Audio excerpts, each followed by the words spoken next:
के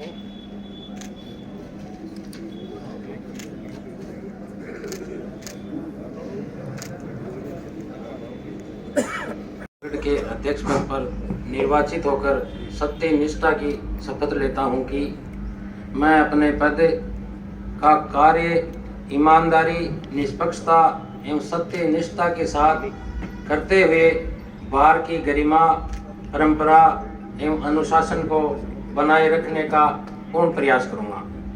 मैं अधिवक्ताओं के हितों की रक्षा तथा उनके कल्याण के लिए सदैव तत्पर रहते हुए न्यायपालिका के प्रति सम्मान रखूंगा।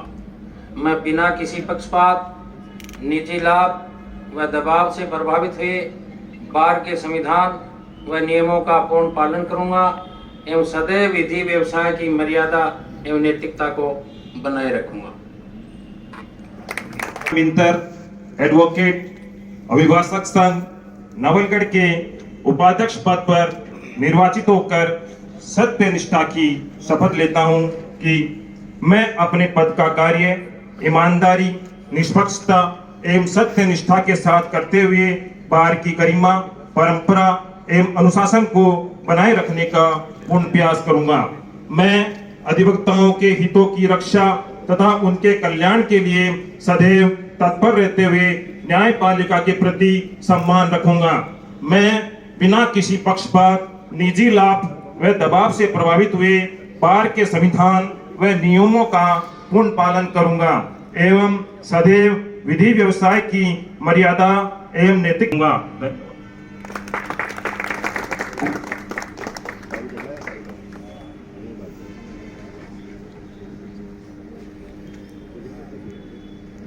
सत्यनिष्ठा की शपथ लेता हूं कि मैं अपने पद का कार्य ईमानदारी, निष्पक्षता एवं सत्यनिष्ठा के साथ करते हुए बार की गरिमा, परंपरा एवं अनुशासन को बनाए रखने का पूर्ण प्रयास करूंगा। मैं अधिवक्ताओं के हितों की रक्षा तथा उनके कल्याण के लिए सदैव तत्पर रहते हुए न्यायपालिका के प्रति सम्मान रखूंगा। मैं बिना किसी पक्षपात, निजी लाभ व दबाव से प्रभावित हुए बार के संविधान व नियमों का पूर्ण पालन करूंगा एवं सदैव विधि व्यवसाय की मर्यादा व नैतिकता को बनाए रखूंगा। Thank you. मैं भवानी शंकर सेन एडवोकेट अभिभाषक संघ नवलगढ़ के कोषाध्यक्ष पद पर निर्वाचित होकर सत्य निष्ठा की शपथ लेता हूं कि मैं अपने पद का कार्य ईमानदारी, निष्पक्षता एवं सत्य निष्ठा के साथ करते हुए बार की गरिमा, परंपरा एवं अनुशासन को बनाए रखने का पूर्ण प्रयास करूंगा। मैं अधिवक्ताओं के हितों की रक्षा तथा उनके कल्याण के लिए सदैव तत्पर रहते हुए न्यायपालिका के प्रति सम्मान रखूंगा। मैं बिना किसी पक्षपात, निजी लाभ एवं दबाव के प्रभावित हुए बार के संविधान एवं नियमों का पूर्ण पालन करूंगा एवं सदैव विधि व्यवसाय की मर्यादा एवं नैतिकता को बनाए रखूंगा। Thank you. Advocate Ashish Kumar Bugalia.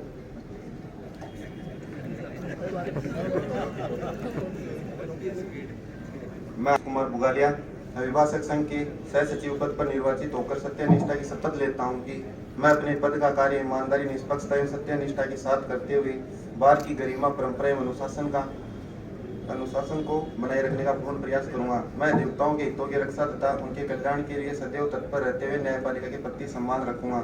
मैं बिना किसी पक्षपात, निजी लाभ व दबाव से प्रभावित हुए बार के संविधान एवं नियमों का पूर्ण पालन करूंगा एवं सदैव विधि व्यवसाय की मर्यादा एवं नैतिकता को बनाए रखूंगा। धन्यवाद।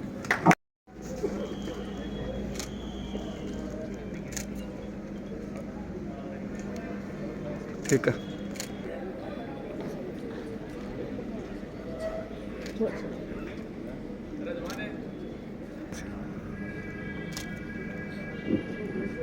ठीक है।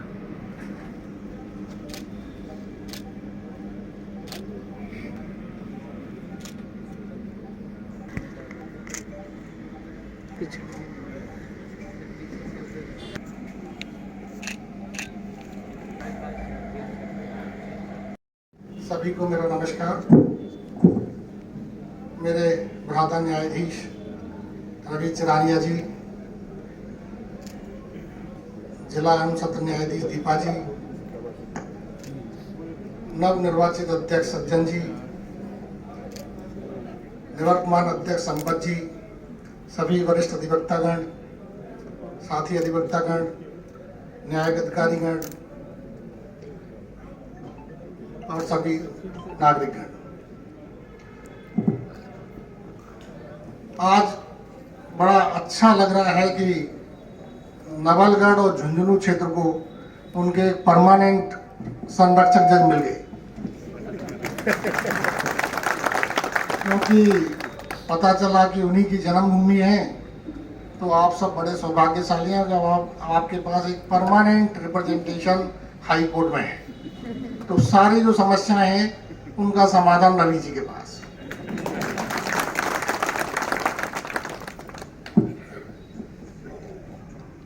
अभी जैसे दीपा जी ने कहा कि ये केवल एक शपथ नहीं है, शपथ के पीछे एक मंतव्य होता है कि हमको अपना कार्य जो हमको सौंपा गया है एक पूरी ईमानदारी से, एक डेडिकेशन के साथ करना होता है, जिससे जो एक वंचित वर्ग जो है जो आपके पास आता है न्याय के लिए,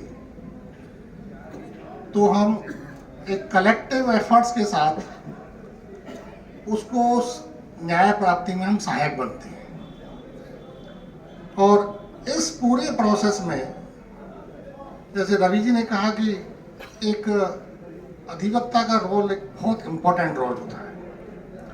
अब चूंकि मैं खुद और रवि जी और सब आप बैठे हैं, हमने बड़े लंबे समय तक एक वकालत की है और वकालत करने के बाद हमारा रोल थोड़ा चेंज हो गया, इधर आ गए।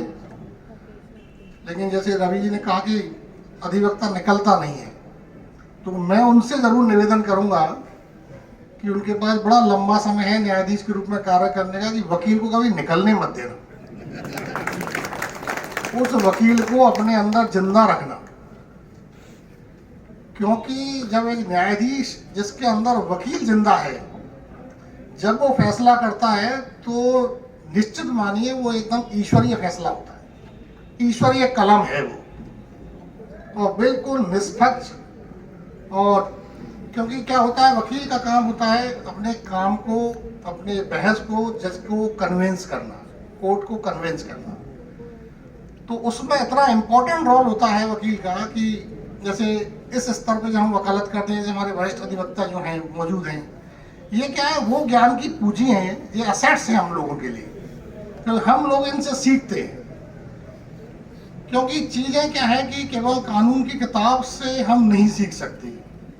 किताब में जो लिखा हुआ है वो हम भी पढ़ते हैं, आप भी पढ़ते हैं, लेकिन जब हम उसको 10 बार पढ़ते हैं तो हम हर बार अलग तरीके से देखते हैं उसको। तो ये चीज़ें क्या है, अनुभव से आती हैं। क्योंकि जब मैंने वकालत शुरू की तो मेरे गुरुजी ने मुझे कहा कि FIR को जब भी पढ़ो तो 10 बार पढ़ो। आप 10 बार पढ़ोगे तो एक बार, हर बार एक नया नजरिया आपको FIR देगी। मुझे उन्होंने कहा कि जिस दिन आपके पास फाइल आए उसमें उस दिन डेट ऑफ अरेस्ट नोट कर लो फाइल के ऊपर, क्योंकि डेट ऑफ अरेस्ट जो है उसको एक राइट देती है डिफॉल्ट बेल का। अक्सर वकील चूक जाता है और वो समय निकल जाता है और चार्जशीट आ जाती है, उसका राइट डिफीट हो जाता है। तो ये सारी जिम्मेदारी एक वकील की होती है। और एक जो क्रॉस, जैसे हम अभी आ रहे थे, मैं और रवि जी बात करते आ रहे थे कि क्रॉस एग्जामिनेशन एक वकील ही फाइल प्रिपेयर करता है। अभी हम चर्चा कर रहे थे कि एक अभी अखबार में खबर आई कि एक दिन में फैसला हो गया किसी केस का। तो ये भी एक सोचने वाली बात है कि एक दिन में फैसला, तो प्रॉपर अपॉर्चुनिटी उसको डिफेंस की मिली नहीं मिली, क्योंकि एक दिन में तो मुझे लगता है कि फाइल तैयार नहीं हो सकती। तो हमारे पास भी जब फाइल आती थी तो हम उसको एक रात पढ़ते थे, अगले दिन लिखाते थे, फिर दोबारा तैयार करते थे, फिर बहस के लिए जाते थे। तो मैं जितने भी न्यायिक अधिकारीगण हैं बहुत ज्यादा जल्दी से बचें। एक एक्स्ट्रा ऑर्डिनरी जल्दी हेस्ट हमको नहीं दिखानी चाहिए, क्योंकि ultimately we are going to decide the fate of a life और पर्सन। एक जीवन, उसका अगले 2 साल या उसकी बाकी की जिंदगी कहाँ कटेगी, कम से कम फौजदारी मामले में। तो एक बड़ी गहन जिम्मेदारी है, हम लोगों के ऊपर भी है, वकील समुदाय के ऊपर भी है। तो उसके अकॉर्डिंग मैं अपने न्यायिक अधिकारीगण से भी निवेदन करूंगा, वकीलों से भी करूंगा कि हम अपनी अपनी जिम्मेदारी का एक तरीके से निर्वहन करें। अभी जब मैं ये शपथ दिला रहे थे तो इसमें बड़े अच्छे अच्छे वर्ड्स थे कि न्यायपालिका का सम्मान करूंगा, निष्पक्षता रखूंगा। तो ये वाकई केवल पढ़ने के लिए ना रखें इसको, हम इसको अपने जीवन में चरितार्थ करें, उतारें अपने जीवन में, और हम उसी के अकॉर्डिंग हमारे जो कार्य संपादन है उसी के अकॉर्डिंग करें। अब मैं झुंझुनू न्याय क्षेत्र का फिलहाल गार्जियन जज हूँ।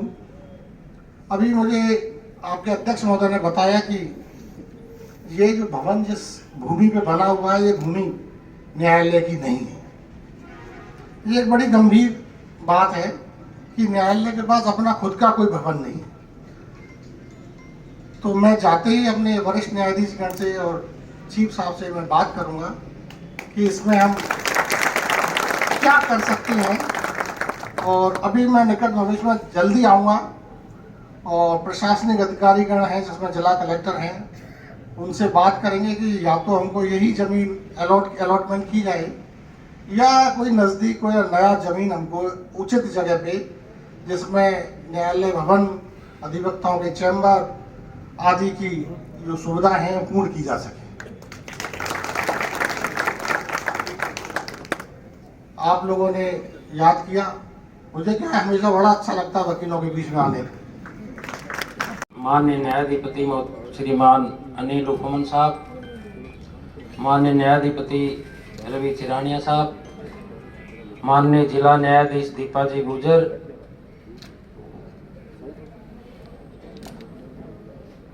जिला जज से पधारे हुए सभी न्यायिक अधिकारीगण, अतिरिक्त जिला मजिस्ट्रेट एवं जिला उपभोक्ता विवाद प्रतिशोध आयोग के अध्यक्ष मनोज जी मीर साहब, उपखंड अधिकारी महोदय नवलगढ़ के कुलदीप सिंह जी, एसीएम साहब नवलगढ़ एवं तहसीलदार साहब नवलगढ़, जिला झुंझुनू अभिभाषक संघ के पधारे हुए अध्यक्ष महोदय, उदयपुर वाटी, पिलानी, चिड़ावा, खेतड़ी।